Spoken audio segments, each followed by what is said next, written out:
200 miles off the French coast of Brest on a summer afternoon in 1943. A man who had spent his entire career healing people suddenly found himself responsible for keeping 53 men alive in circumstances he had never imagined.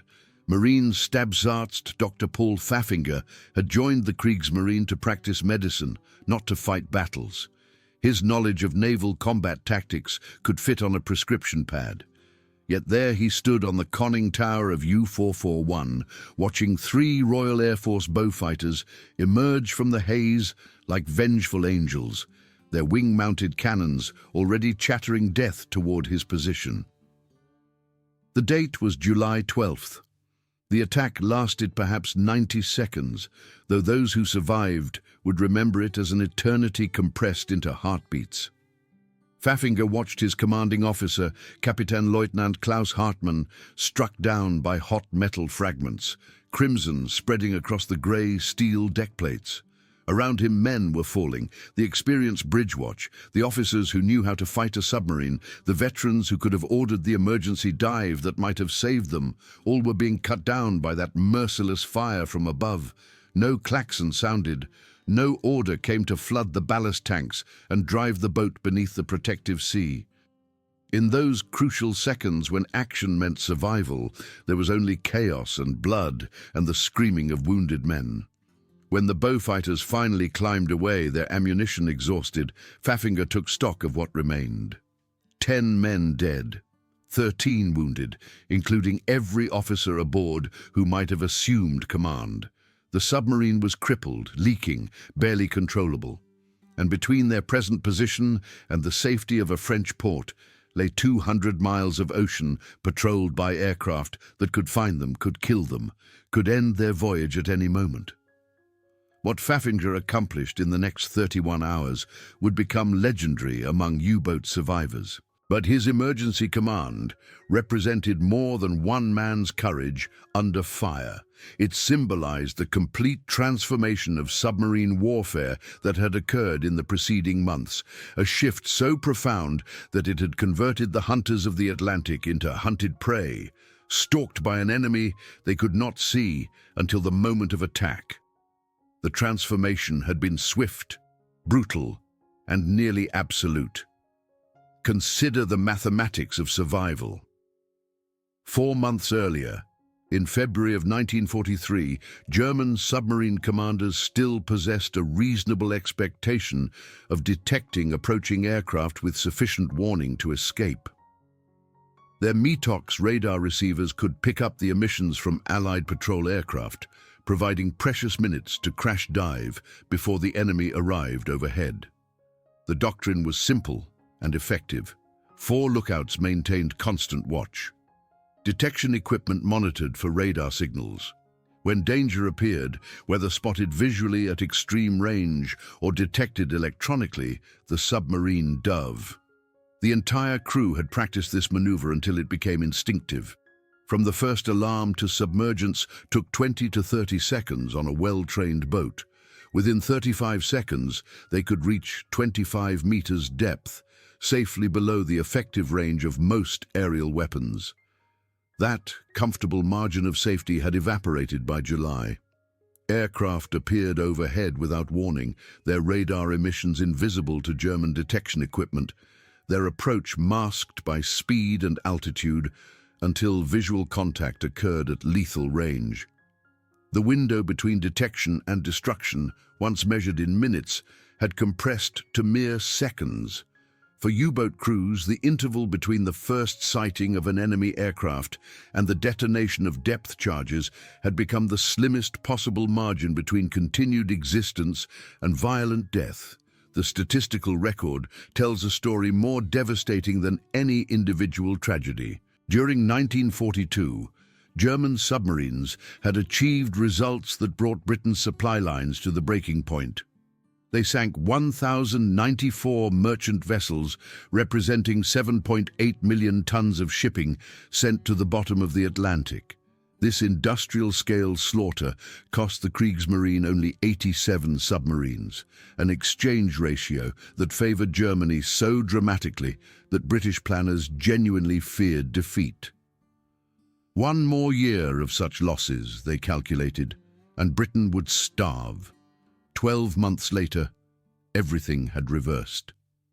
May 1943 alone saw the loss of 41 German submarines, while sinking only 34 merchant ships.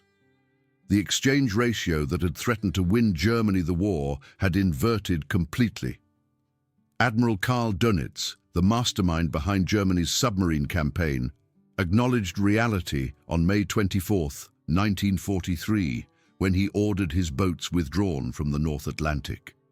It was a concession of defeat, an admission that the weapon on which Germany had staked so much had been rendered obsolete. But what exactly had changed? How had the equation of naval warfare transformed so completely in such a short time? The answer lay in a technological race where victory was measured not in miles or tons, but in seconds. The Type 7 submarine, the workhorse of Germany's undersea fleet, represented mature technology refined through years of development. Its designers had created a vessel capable of diving from surface to safe depth in under half a minute when circumstances demanded speed. 35 seconds from the first opening of ballast tank vents to reaching 25 meters depth. These numbers had been proven repeatedly in trials and combat. The submarine possessed the physical capability to escape aerial attack, but physical capability meant nothing without warning. A submarine could dive in 20 seconds, but only if the crew knew they needed to dive. When Allied forces introduced centimetric radar in March 1943, they eliminated the warning entirely. These new radars operated at wavelengths completely outside the detection range of German equipment. Suddenly, patrol aircraft could track submarines from miles away, approach without alerting their targets, and attack before the Germans even knew aircraft were present. The escape mechanism that had saved hundreds of submarines became meaningless when there was no time to initiate the dive. The first hints of this technological revolution appeared in late summer of 1942. Oberleutnant zur See Hans Joachim Hesse stood his watch aboard U-94 in Caribbean waters, maintaining the standard vigilance expected of bridge watch officers. The weather was clear, visibility excellent. The submarine's METOX detector, that critical piece of French-made equipment that had become standard on all German boats, monitored continuously for Allied radar emissions. According to its silent testimony, they were alone on an empty ocean. Then Hesse heard engines, not distant engines that might be investigated at leisure, but the immediate roar of an aircraft directly overhead. How had it gotten so close? Where was the radar warning that should have provided minutes of notice? The lookout's cry of alarm sent men scrambling for the hatches. Less than 15 seconds passed between first sighting and the order to crash dive. 15 seconds should have been sufficient. The crew was well trained, the boat in good condition, but 15 seconds proved inadequate when the enemy was already overhead. As U-94's conning tower disappeared beneath the surface, Lieutenant Gordon Fiss of American Patrol Squadron VP-92 released 4 depth charges, each weighing 650 pounds. The weapons bracketed the diving submarine perfectly, their underwater detonations crushing the pressure hull like an eggshell. U-94 went down with all hands, the first victim of a new type of warfare where the old margins of safety no longer applied. Fiss's after-action report contained 2 words that would define the nature of submarine warfare for the remainder of the conflict. Target attempted crash dive, but was too late. Too late. Those words would be repeated in hundreds of reports over the next 3 years, in English and German, describing encounters where submarines tried to employ their standard escape procedure, only to discover that time itself had become their enemy. In the war's earlier years, U-boat commanders had operated with what seemed like generous safety margins. The standard doctrine called for maintaining constant vigilance through multiple lookouts, each responsible for scanning a specific sector of sky and sea. On clear days with good visibility, experienced lookouts could spot aircraft at ranges approaching 10 miles, providing 3 to 4 minutes of warning time. This comfortable buffer allowed for deliberate action rather than desperate reaction. Kapitänleutnant Werner Hartenstein, commanding U-156, demonstrated the effectiveness of these procedures throughout his operations in 1942. His war diary from September of that year records a typical encounter with enemy aircraft. At 14:25 hours, a lookout spotted an aircraft bearing 045 degrees, distance approximately 8 miles. The alarm sounded. The crew initiated their crash dive. By the time the first depth charges detonated, 90 seconds after the submarine passed beneath the surface, U-156 was well clear of danger. 90 seconds of margin after submergence represented luxury in the unforgiving arithmetic of naval warfare. That interval allowed the entire bridge watch to clear the tower in an orderly fashion. The diesel engines could be properly secured rather than emergency stopped. The boat could reach genuinely safe depth, where even a lucky hit from above would cause minimal damage. Commanders operating with such comfortable margins could make calculated decisions rather than desperate gambles. The statistics from this period confirmed German confidence in their procedures and equipment. Between February and October 1942, submarines transiting the Bay of Biscay, that crucial corridor between French ports and the open Atlantic, completed 80% of their passages without coming under attack. Even among the 20% who were attacked, 90% successfully crash-dived to safety before weapons arrived. These were odds that experienced commanders could live with. The introduction of ASV Mark II radar in early 1942 initially seemed manageable from the German perspective. This radar operated at 1.7-meter wavelength and could detect a surfaced submarine at ranges between 10 and 15 miles. The range advantage seemed threatening until German technical staff analyzed the system and developed the METOX receiver. This device could detect the radar emissions and critically could determine from the pulse pattern when aircraft had locked onto a specific target. The steady ping of tracking radar typically provided 2 to 3 minutes of warning before visual contact occurred, ample time for even a sluggish crew to get below. Squadron leader Humphrey de Vere Lee understood the fundamental problem Allied forces faced when hunting submarines at night. Radar could track targets out to useful ranges, but contact was lost at approximately 1 mile, precisely when visual identification became critical for attack. At night, in those last crucial minutes of approach, the submarine became invisible again.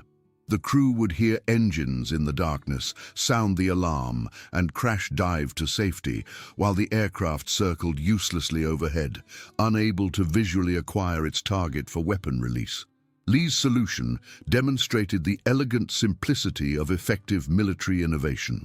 Install a 22 million candle power searchlight synchronized to activate precisely when radar contact failed. The aircraft would track its target using radar down to 1 mile. Then the searchlight would suddenly illuminate the scene, catching the submarine on the surface with nowhere to hide and no time to escape. The first operational test of the Lee light occurred on June 4, 1942, when squadron leader J.H. Greswell, flying a Wellington bomber of 172 Squadron, illuminated an Italian submarine, the Luigi Torelli, in the Bay of Biscay. Though the attack itself failed due to faulty depth charges, the psychological impact on submarine crews was immediate and profound. Darkness, that ancient ally of submarines since the first primitive submersibles, no longer guaranteed safety. The first successful Lee light attack came 1 month later. On July 5, 1942, Pilot Officer W. Howell of 502 Squadron caught U-502 on the surface. Kapitänleutnant Jürgen von Rosenstiel commanded that boat, an experienced officer who had survived numerous encounters with enemy aircraft. His training and instincts were excellent, But when that searchlight snapped on, painting his submarine in brilliant illumination against the dark sea, von Rosenstiel had less than 20 seconds from the moment of surprise to the impact of weapons. When U-502 was sunk 6 days later in a separate attack, recovered documents revealed the crew's shock at being attacked without warning in darkness, a circumstance they had believed impossible. The Lee light compressed reaction time dramatically by eliminating the natural concealment of darkness. A Wellington bomber approaching at 120 miles per hour would cover the 1-mile gap between radar failure and weapon release in just 30 seconds. Subtract the time required for crew reaction, for officers to process information and give orders, for men to respond and begin the diving sequence, and submarines had perhaps 15 to 20 seconds to get underwater. This was insufficient time to reach safe depth. Even a perfectly executed crash dive left the submarine vulnerable while transitioning through shallow depths. By early 1943, the British mounted Operation Enclose, deploying 131 aircraft equipped with Lee lights in coordinated patrols across the Bay of Biscay. Admiral Dönitz responded by reversing standard operating procedures. Since aircraft equipped with Lee lights made nighttime surface transit suicidal, he ordered boats to surface during daylight and submerge at night, but this merely shifted the vulnerability from one period to another without eliminating the fundamental problem. March 1943 marked the true turning point, though German commanders would not immediately recognize it as such. Allied forces introduced the ASV Mark III radar, a revolutionary system operating at 10-centimeter wavelength using cavity magnetron technology. This centimetric radar was completely invisible to German METOX equipment. U-boat crews began reporting attacks without any radar warning whatsoever. According to German scientists and intelligence officers, such attacks should have been impossible. Radar could not function at such short wavelengths, they insisted. The reports must be mistaken, equipment must be failing, crews must be incompetent. U-333 became one of the first documented victims on March 6, 1943, while crossing the Bay of Biscay on its return voyage to France. Kapitän-Leutnant Peter Kremer's official report sent shockwaves through U-boat headquarters when it arrived. No METOX warning had been received. Aircraft appeared directly overhead without detection. The crash dive was initiated while under fire. Several men were killed or wounded by strafing before the boat submerged. Within weeks, similar reports flooded in from across the Atlantic. U-boats were being caught on the surface in broad daylight, at night, in fog, in conditions where they should have been functionally invisible to any patrol aircraft. Commanders who had trusted their lives to their detection equipment were dying without warning. The comfortable margins that had allowed submarines to operate effectively were evaporating. The mathematics were brutal and simple. A B-24 Liberator bomber equipped with ASV Mark III could detect a surface submarine at 15 miles. Flying at 200 miles per hour, it could cover that distance in less than 5 minutes from detection to weapon release. Without any warning, without any indication that they were being tracked, the submarine's first knowledge of danger came when lookouts spotted the aircraft visually. At that point, they might have 5 seconds, perhaps 10 if fortune smiled, between sighting and impact. This interval was insufficient even to sound the diving alarm, much less to actually get below. The psychological impact on U-boat crews was devastating and immediate. These were men who had relied absolutely on their technological systems for survival. They had trusted their METOX receivers the way a soldier trusts his armor. Now, suddenly, that trust had been shattered. The equipment they depended upon had become worse than useless because its silence provided false confidence.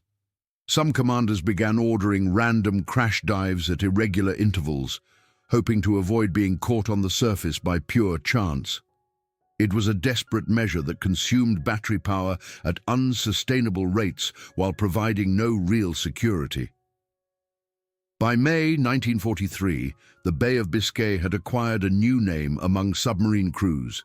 They called it the Valley of Death. Submarines leaving French bases faced a gauntlet of aircraft equipped with centimetric radar that rendered German submarines blind, Lee lights that eliminated darkness as concealment, and new weapons that could kill with unprecedented efficiency. During April and May of 1943, 56 U-boats were lost in these waters. Some never made it out of sight of their home ports before being destroyed. The compression of warning time created tactical implications that extended far beyond individual survival. Submarines consumed battery power at rates their designers had never anticipated. Forced to crash dive repeatedly throughout each day and night, often without time to properly charge their batteries between emergencies, U-boats found themselves trapped in an impossible situation. A Type 7 submarine could maintain 7.3 knots speed while submerged for only 1 hour before exhausting its batteries completely. After that, it had to surface to recharge using diesel engines. But surfacing immediately invited attack, beginning the deadly cycle again. The introduction of the Mark 24 Fido acoustic homing torpedo added yet another dimension to this nightmare.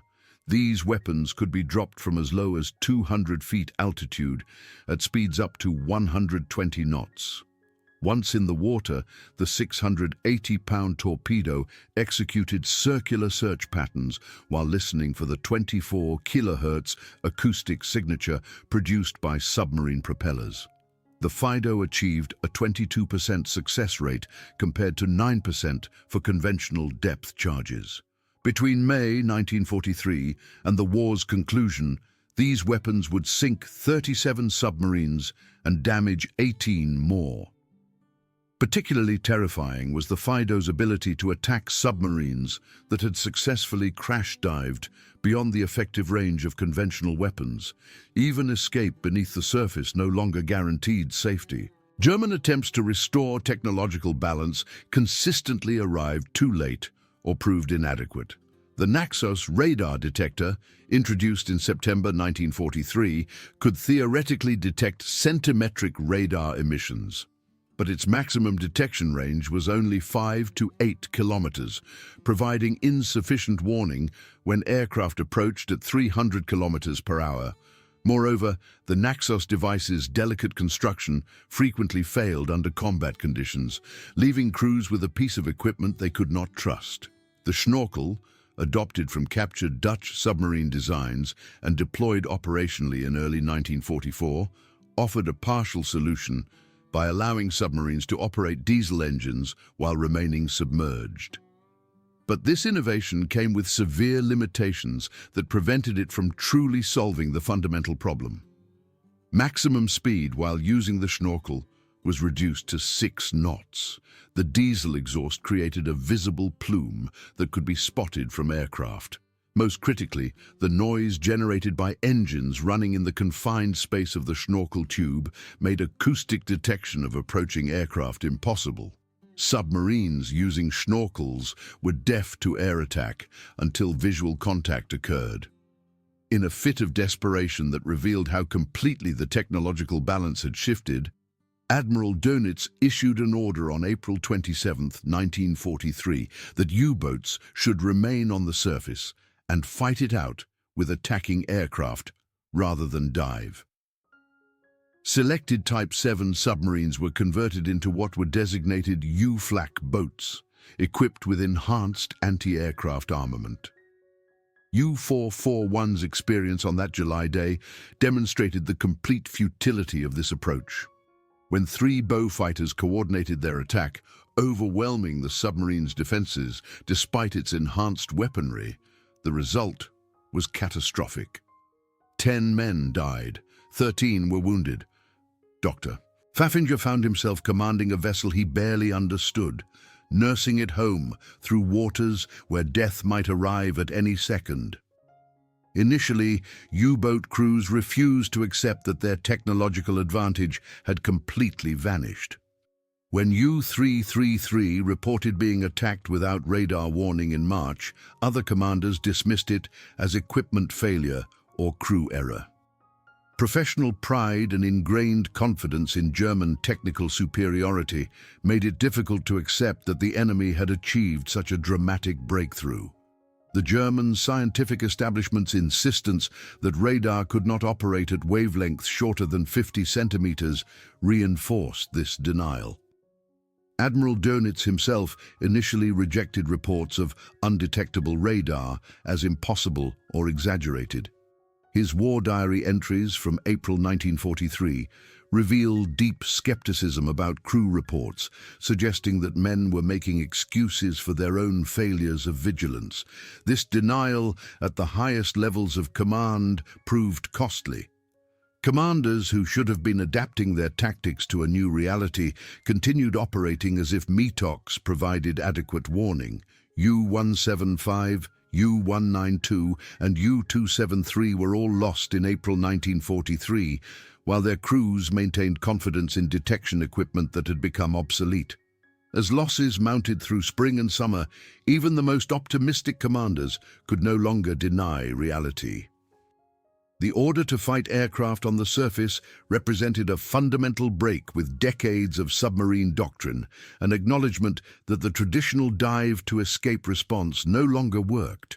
But surface combat proved equally futile, as U-441's conversion to anti-aircraft configuration demonstrated. Multiple cannons and determined crews could not overcome the fundamental advantage held by aircraft attacking with surprise and overwhelming firepower. By autumn 1943, even the most successful commanders accepted that the technological battle had been definitively lost. The introduction of American escort carriers meant continuous air patrols, even in mid-Atlantic, eliminating the geographical sanctuaries where submarines had once operated with relative safety. Kapitänleutnant Wolfgang Lüth, one of Germany's most decorated submarine commanders, with over 200,000 tons of enemy shipping sunk, addressed this reality in his final patrol report with characteristic bluntness. "The enemy can see us when we cannot see him," Lüth wrote. "He can attack without warning. Our survival now depends not on equipment or tactics, but on luck alone." The psychological shift was complete and permanent. U-boat crews who had once sailed confidently from port, singing songs of inevitable victory, now viewed each patrol as a probable death sentence. The 7 in 10 casualty rate among submarine crews was not abstract knowledge, but lived reality. Everyone knew men who had failed to return. Everyone could calculate their own statistical likelihood of survival, yet they continued to sail, continued to fight, because orders were orders, and duty was duty, and there was nowhere else to go. Understanding how completely the situation had reversed requires examining the mechanical reality of a crash dive. This was not a simple matter of opening valves and sliding beneath the surface. It was a precisely choreographed emergency maneuver where every second counted and every action had to occur in proper sequence. The sequence began when the bridge watch spotted danger and initiated the alarm. The electric klaxon that sounded throughout the boat sent every crew member racing to their diving stations. The bridge watch personnel had 12 seconds at most to clear the conning tower, sliding down the ladder in specific order based on their positions. The last man down had to secure the hatch behind him, dogging it tight against the pressure that would build as the submarine descended. Simultaneously, control room operators opened the main ballast tank vents, allowing water to flood into the tanks and push out the air that provided buoyancy. The negative tank, a 70-ton auxiliary tank positioned forward, was flooded to add weight to the bow. Bowplanes were set to maximum down angle, 30 degrees, if conditions permitted. All available crew members not at essential stations ran forward, using their body weight to help drive the bow down faster. The entire evolution required split-second timing and perfect coordination. If the angle became too steep, Battery acid would spill from the cells, mixing with seawater to create deadly chlorine gas. If the angle was too shallow, the submarine would descend too slowly, remaining vulnerable to depth charges that would crush the hull. If any valve malfunctioned, any crew member hesitated, any piece of equipment failed, the submarine could be caught in that vulnerable transition between surface and safe depth where it had no protection. American patrol aircraft exploited every vulnerability in this process.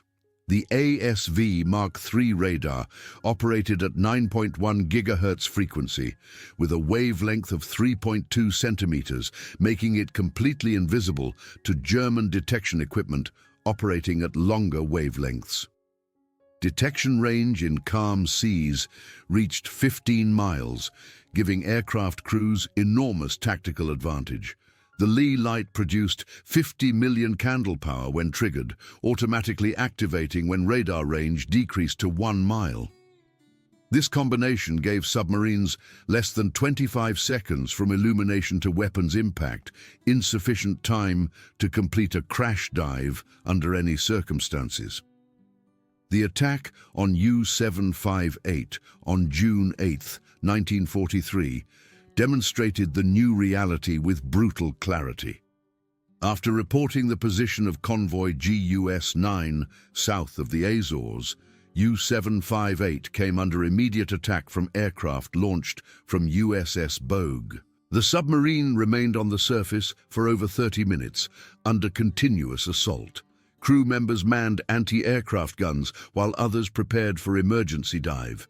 Only when overwhelming force arrived did they finally submerge. 7 wounded men forced the boat's return to base without completing its patrol. The commander's report noted that remaining on the surface had only been possible because initial attacks were poorly coordinated, allowing anti-aircraft fire to disrupt bombing runs.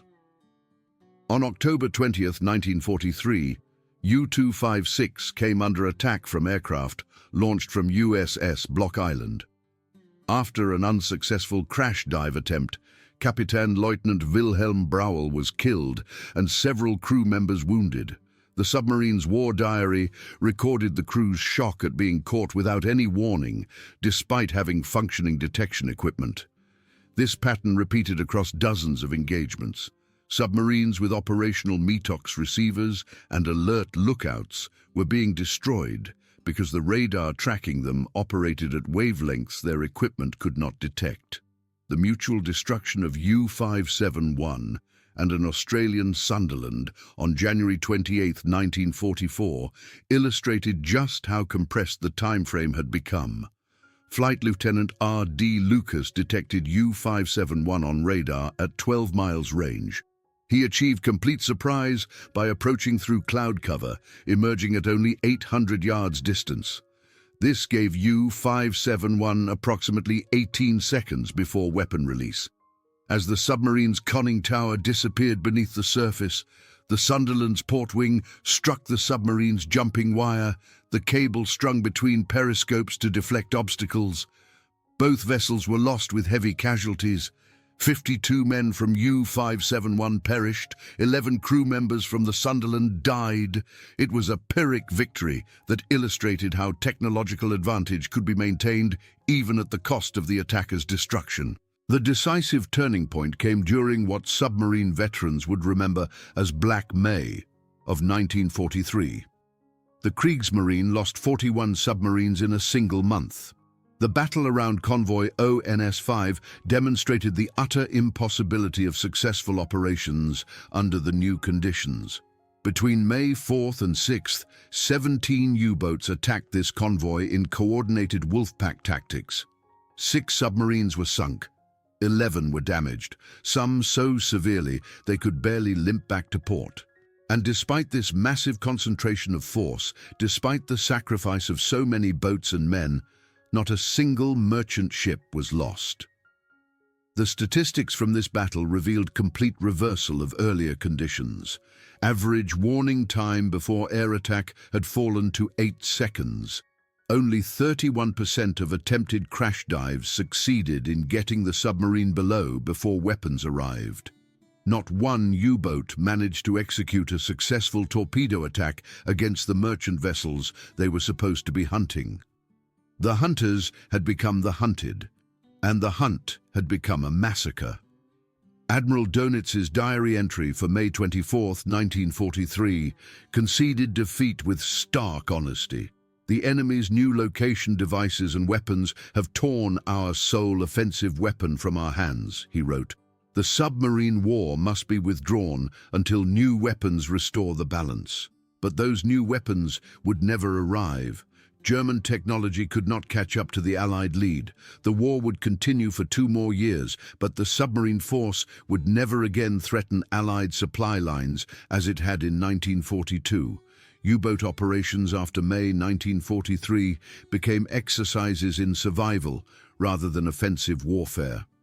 Boats remained submerged for up to 20 hours daily, surfacing only briefly to ventilate compartments and charge batteries.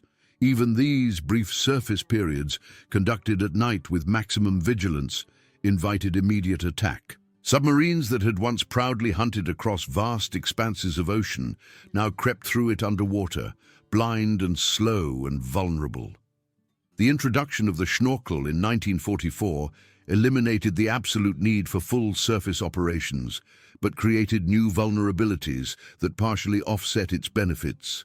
The device required precise depth control, too deep, and the automatic valve closed to prevent water entry, creating a vacuum inside the submarine that could rupture eardrums and cause severe pain. Too shallow, and the schnorkel head created a visible wake detectable from miles away by aircraft lookouts. The visibility problem was particularly severe in calm seas, where the wake stood out clearly against smooth water. Statistics from 1944 reveal how completely the nature of submarine operations had been transformed. Average time on surface per day fell to 45 minutes, down from 16 hours in 1942. Average patrol speed dropped to 4 knots, down from 10 knots when boats could safely surface and run on diesel engines. Most telling of all, the exchange ratio of merchant ships sunk per U-boat lost fell to 0.7 compared to 12.6 in 1942. Germany was losing submarines faster than they were sinking enemy vessels, an unsustainable equation that meant the submarine force was effectively destroying itself with no corresponding benefit.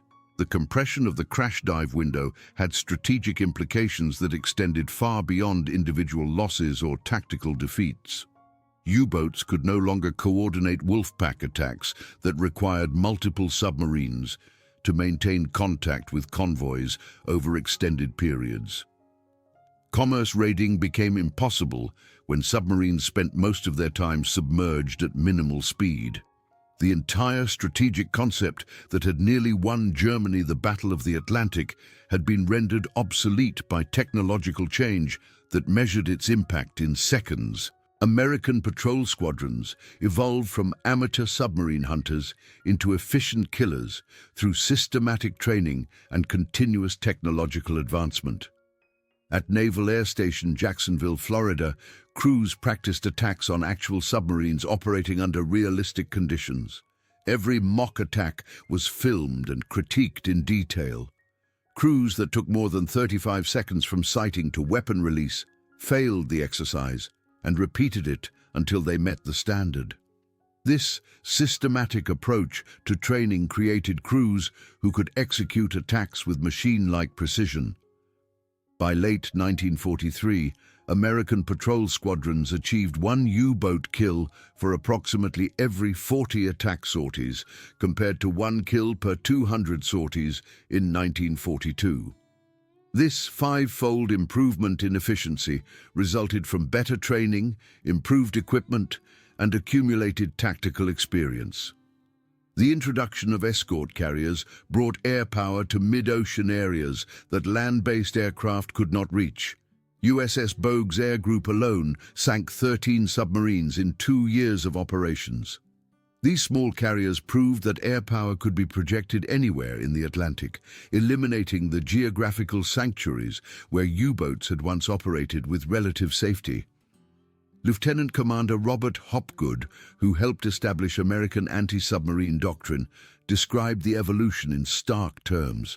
"We learned to think in seconds, not minutes," he explained in a post-war interview. "Every procedure was refined to shave time from our approach. We knew the Germans needed at least 20 seconds to crash dive. Our job was to deny them those seconds." The systematic approach to denying submarines their escape window represented warfare reduced to its most basic mathematical element. Measure the time required for the enemy to escape. Develop tactics and technology to compress that time below the survivable threshold.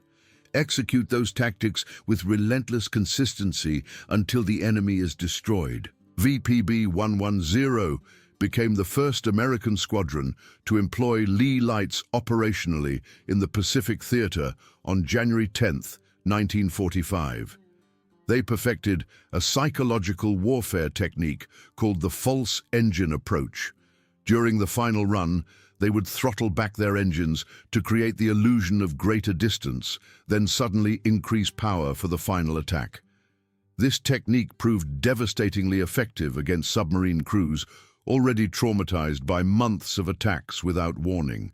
The sudden roar of engines at close range often caused panic that delayed crash dive procedures by critical seconds. Ultra-intelligence from Enigma decryption fundamentally altered the mathematics of U-boat survival in ways that extended beyond any single technological innovation. The initial breakthrough in reading the German naval cipher occurred in June 1941, providing Allied forces with unprecedented insight into German submarine operations. This advantage was temporarily lost when the Kriegsmarine introduced a 4-rotor Enigma machine for submarine communications in February 1942, creating the Shark cipher that resisted British code-breaking efforts. The restoration of Allied code-breaking capability came at terrible cost.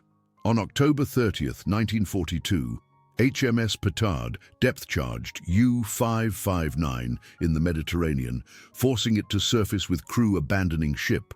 Lieutenant Francis Fasson and able seaman Colin Grazier from Petard boarded the sinking submarine to recover codebooks and cipher equipment. Both men drowned when the submarine suddenly sank beneath them. Their sacrifice was not in vain. The recovered materials allowed British cryptographers to break back into the Shark cipher by December 1942, restoring the intelligence advantage that had been lost.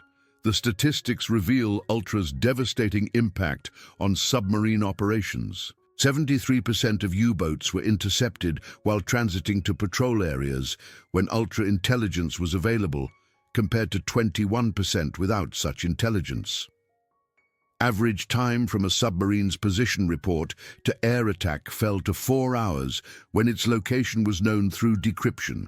Allied convoys were successfully routed around German wolf packs 67% of the time based on decrypted movement orders. This intelligence advantage meant that even perfect crash dives only postponed inevitable destruction. A submarine forced to surface hours later to recharge batteries would simply be attacked again because Allied forces knew where it was and where it would go.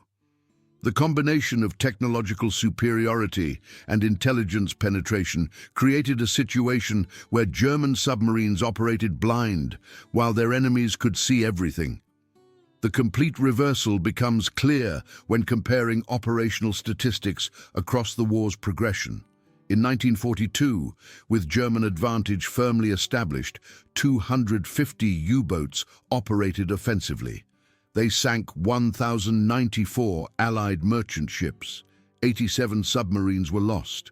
The exchange ratio of 12.6 merchant ships sunk per U-boat lost represented a German victory that threatened Allied survival. Average warning time before air attack was 180 seconds. Successful crash dives occurred 89% of the time. These were conditions under which submarines could operate effectively and survive. By 1943, the turning point year, 425 U-boats were operational, representing a massive increase in force size. Yet they sank only 363 merchant ships while losing 258 submarines themselves. The exchange ratio had collapsed to 1.4 merchant ships per U-boat lost, an unsustainable rate that meant the submarine force was effectively destroying itself. Average warning time before air attack fell to 15 seconds. Successful crash dives occurred only 37% of the time. German submarines were being slaughtered. In 1944, conditions deteriorated further. Despite having 436 submarines operational, the Kriegsmarine sank only 132 merchant vessels while losing 242 boats. The exchange ratio had fallen below 1-to-1. Germany was losing submarines faster than they were sinking enemy ships. Average warning time before air attack reached essentially zero. Successful crash dives occurred only 18% of the time. The submarine force had ceased to exist as an effective weapon. The human cost of this technological transformation was staggering. Of the approximately 39,000 men who served in the German U-boat force during World War II, 28,000 perished at sea. That represents a casualty rate of 72%, among the highest of any military service in any nation during the war. These men died because the technological advantage they depended upon for survival was taken away through systematic Allied innovation. Those who survived carried psychological scars that lasted lifetimes.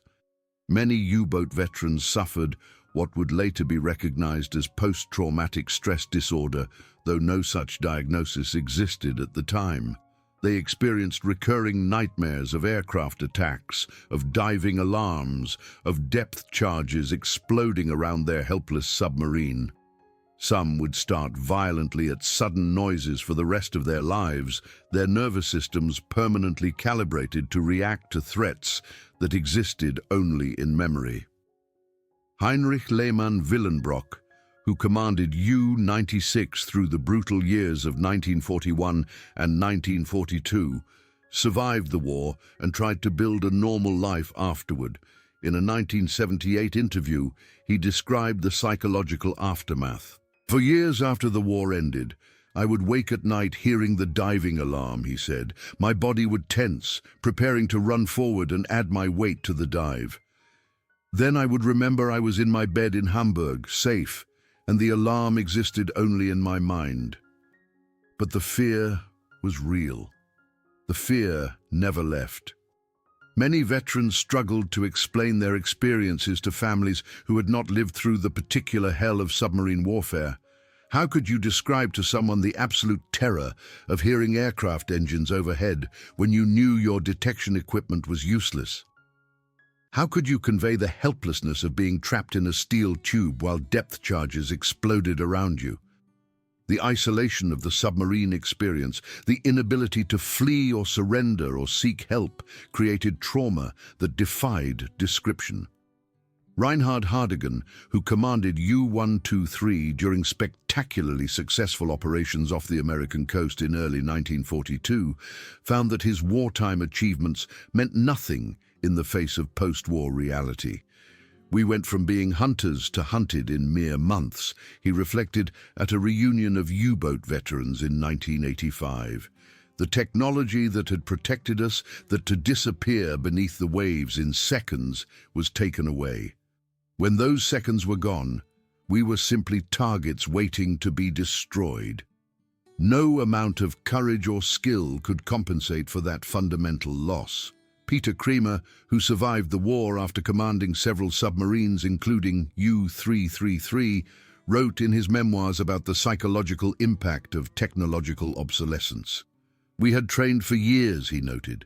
"We had practiced every emergency procedure until we could execute them perfectly. We had confidence in our boats, in our crews, in our equipment. Then suddenly none of it mattered. Aircraft appeared overhead without warning. Our radar detectors were silent. Our lookouts saw nothing until it was too late.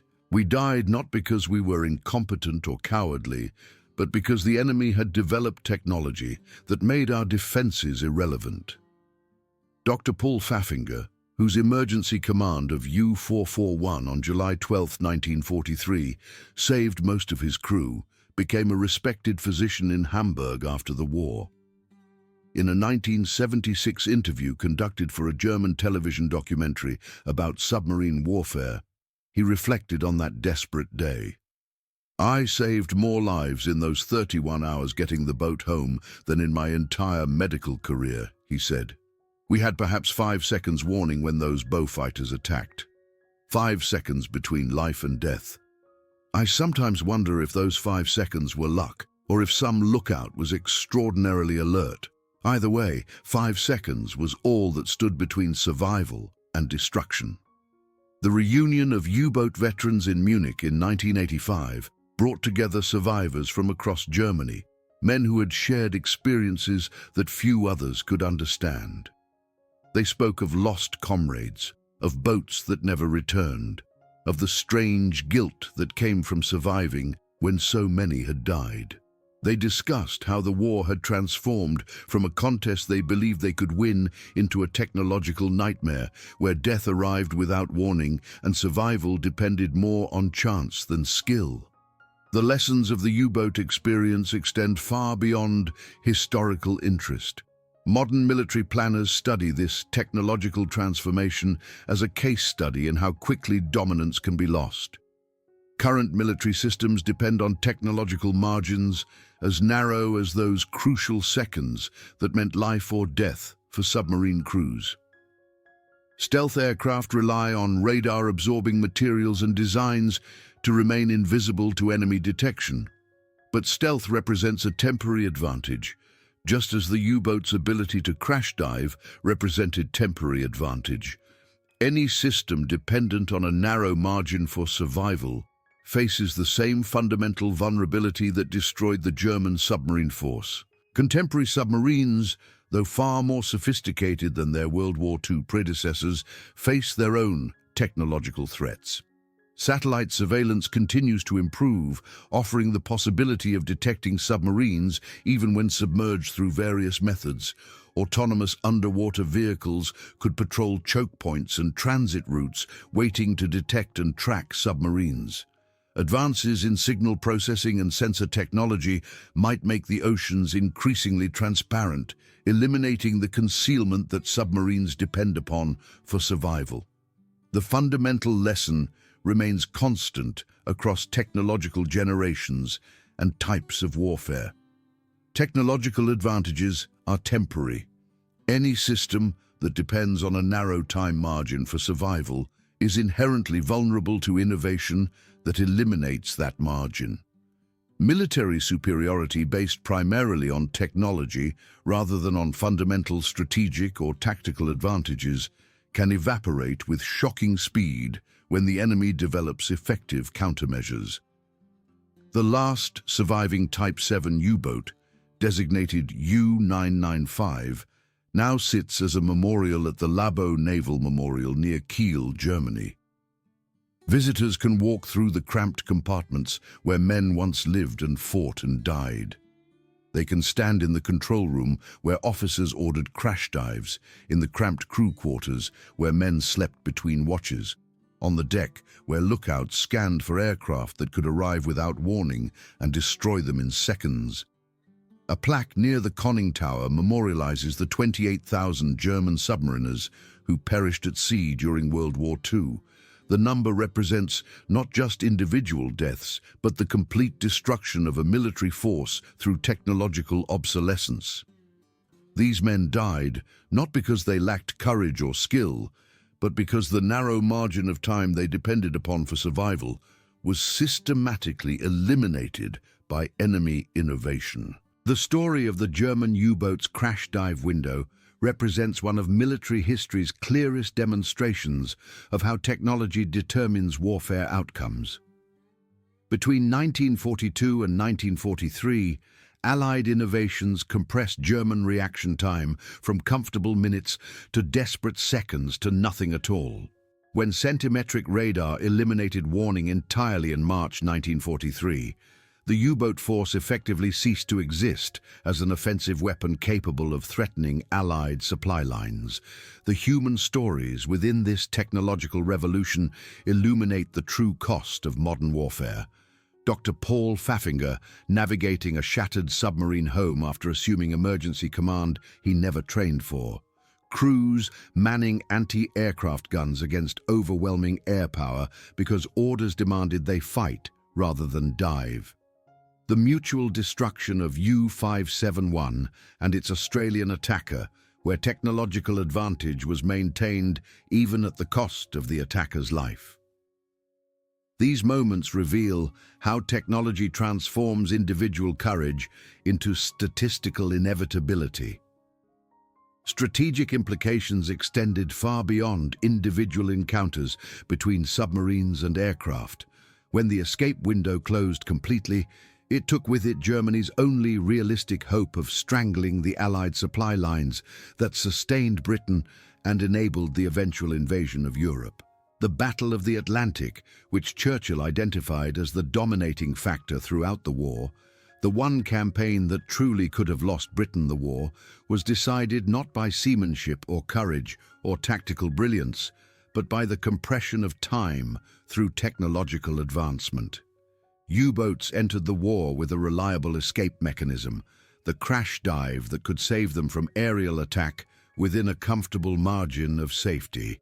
This tactical advantage shaped German naval strategy for the war's first years, enabling Wolfpack tactics that brought Britain to the brink of starvation by 1942. But the same scientific and industrial progress that had given submarines their underwater refuge methodically took it away through radar, lee lights, sonobuoys, acoustic torpedoes, and escort carriers that projected air power anywhere in the Atlantic.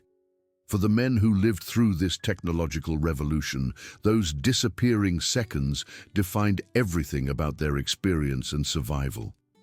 They had trusted their lives to a narrow margin of time, trained endlessly to exploit those seconds, depended absolutely on that buffer between detection and destruction.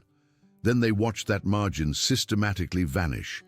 In early 1942, they had minutes of warning before aircraft arrived. By mid-1943, they had seconds. By late 1944, they had nothing at all.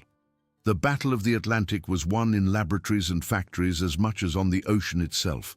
British scientists who developed centimetric radar created a weapon more devastating to submarines than any depth charge.